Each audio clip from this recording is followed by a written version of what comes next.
Délégations russes et ukrainiennes sont arrivées à Istanbul pour entamer de nouvelles discussions. Sur le terrain, les combats se poursuivent. Parmi les quelques 4 millions de personnes qui ont fui la guerre en Ukraine, près de 600 000 se sont rendus en Roumanie selon l'ONU. Certains ne sont que de passage, d'autres tentent de s'y installer. Le patriarche orthodoxe de Constantinople en visite en Pologne. Bartholomé Ier condamne l'invasion russe, au contraire du patriarche de Moscou, Kirill.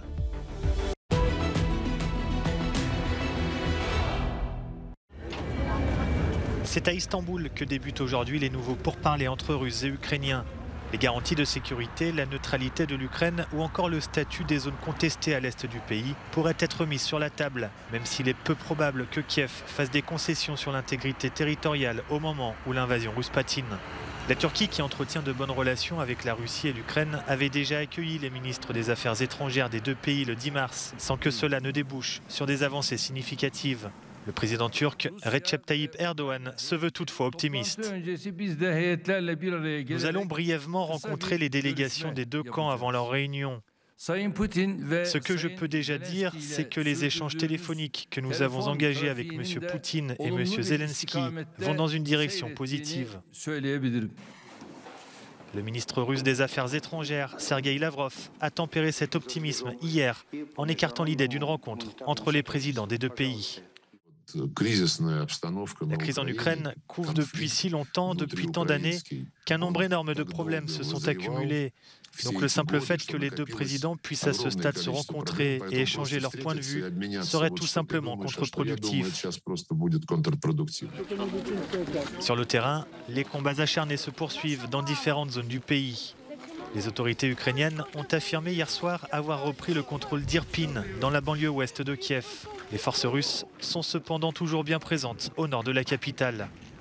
Des combats ont aussi toujours lieu à Kharkiv, à l'est du pays, où des mercenaires russes du groupe Wagner ont été déployés, selon le ministère britannique de la Défense.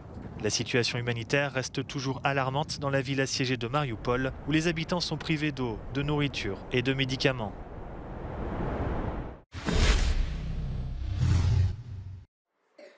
Parmi les quelques 4 millions de personnes qui ont fui la guerre en Ukraine, près de 600 000 se sont rendus en Roumanie selon l'ONU.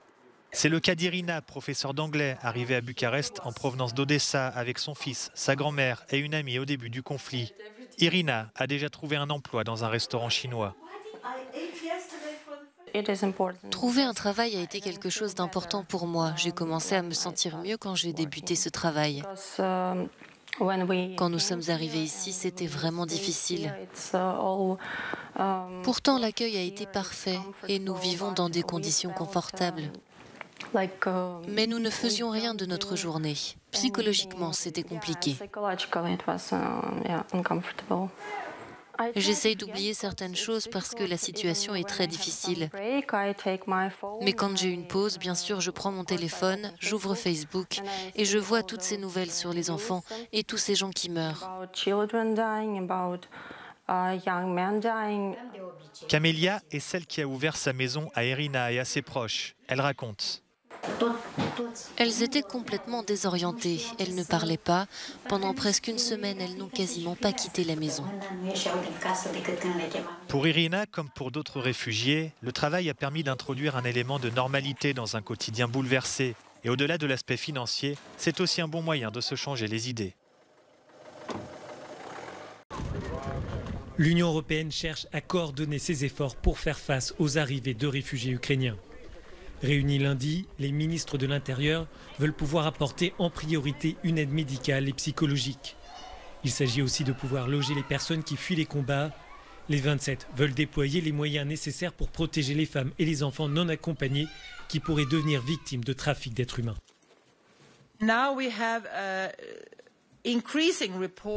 Nous avons des rapports toujours plus nombreux des organisations de l'ONU sur le terrain, en particulier dans les États membres. Ils disent voir de plus en plus de voitures suspectes qui embarquent des femmes et des enfants. C'est pourquoi nous avons activé le réseau de coordination contre les trafics.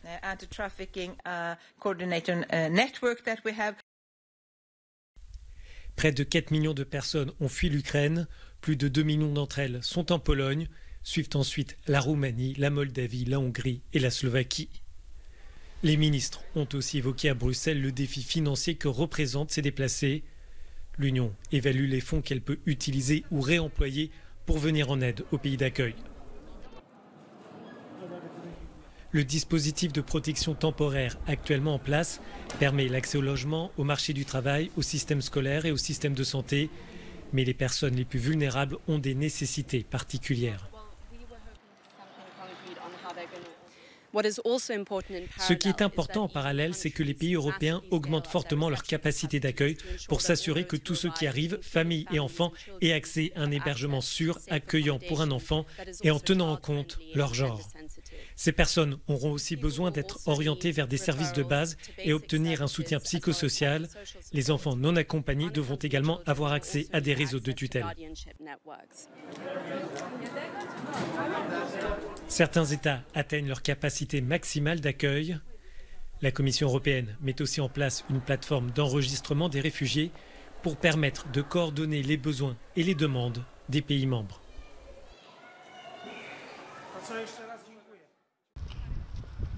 Les animaux domestiques souffrent eux aussi des conséquences de la guerre en Ukraine. Si certains réfugiés ont réussi à emmener leurs compagnons avec eux, d'autres animaux n'ont pas eu cette chance. Des groupes de défense des animaux et des réfugiés se sont donc donnés pour mission de les évacuer. Les animaux secourus dans différentes villes ukrainiennes sont acheminés jusqu'en Pologne, où ils sont soignés dans cette clinique vétérinaire de la fondation ADA.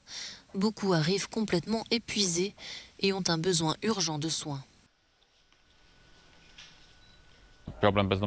Il y avait déjà un problème d'animaux errants en Ukraine, mais après le début de la guerre, les animaux n'ont pu compter sur aucune aide. Souvent, les refuges n'ont pas de nourriture, pas d'eau. Les animaux sont épuisés avec des blessures, des fractures. Et c'est pourquoi il est si important d'offrir de l'aide aussi près de la frontière et aussi rapidement que possible. Les animaux qui nécessitent des soins à plus long terme restent avec nous. Ceux qui se sentent mieux, nous les envoyons à d'autres organisations en Europe et en Pologne. Face à la quantité d'animaux à soigner, la fondation ADA a loué plusieurs propriétés à Przemyśl, une ville située près de la frontière. Les membres de la fondation assurent recevoir l'aide de bénévoles venus du monde entier. Le patriarche orthodoxe de Constantinople a été reçu en Pologne par le président Andrzej Duda.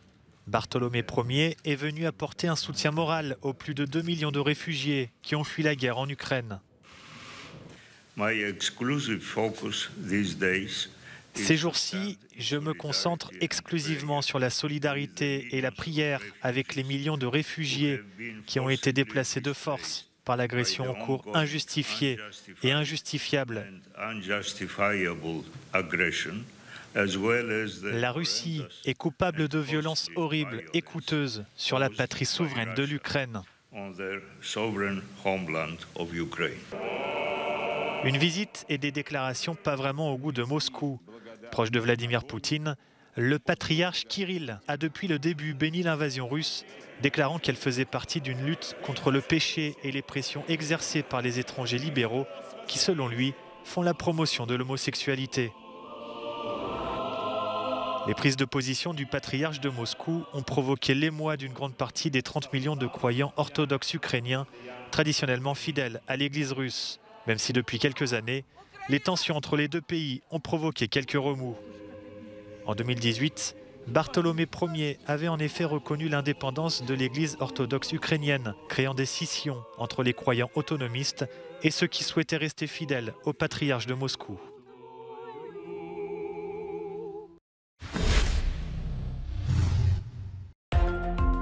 Le président brésilien Jair Bolsonaro a été admis lundi soir dans un hôpital militaire de Brasilia pour réaliser des examens.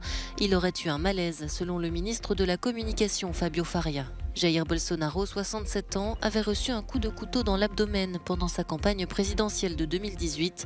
Depuis, il souffre de troubles intestinaux et a été hospitalisé à 2 reprises en juillet et janvier dernier. Mon comportement était inacceptable et inexcusable.